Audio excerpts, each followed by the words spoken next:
Have you also always been lighting your wood stove the wrong way without even knowing it?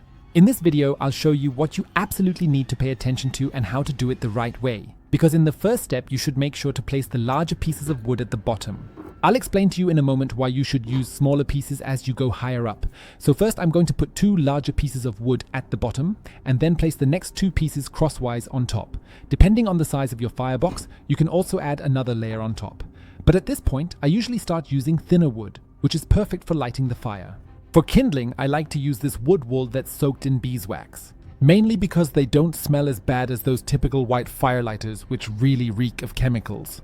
And what most people still get wrong, even to this day, is that they actually put the firelighter right at the very bottom. Because the idea is that the flame will rise and touch all the wood, making it catch fire much faster. But that's actually exactly wrong, because a fire will always burn from the top to the bottom, which is precisely why you should always place the firelighter on top. At most, you can only place small kindling sticks either on top or to the side of the fire. Because if you light them now, you'll ensure that the fire very quickly reaches a good strong heat and burns steadily down from top to bottom, which also produces much less soot overall. This means your glass will actually stay clean for a much longer period of time. There are also 2 other important things you absolutely need to pay attention to.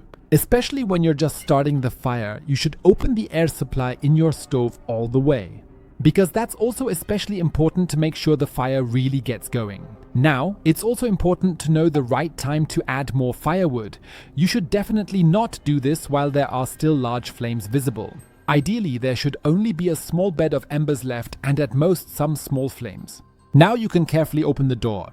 That means just a small crack at first and not abruptly, otherwise you'll just end up letting a lot of smoke into your living space. Once you've opened the door, you can carefully place the wood inside and then close the door again. At this point, you can also partially close the small draft flap again, but it should never be completely closed. If you're interested in these wood wool firelighters with beeswax, I'll link them for you below in the video description. They are perfect also because they burn for a very long time.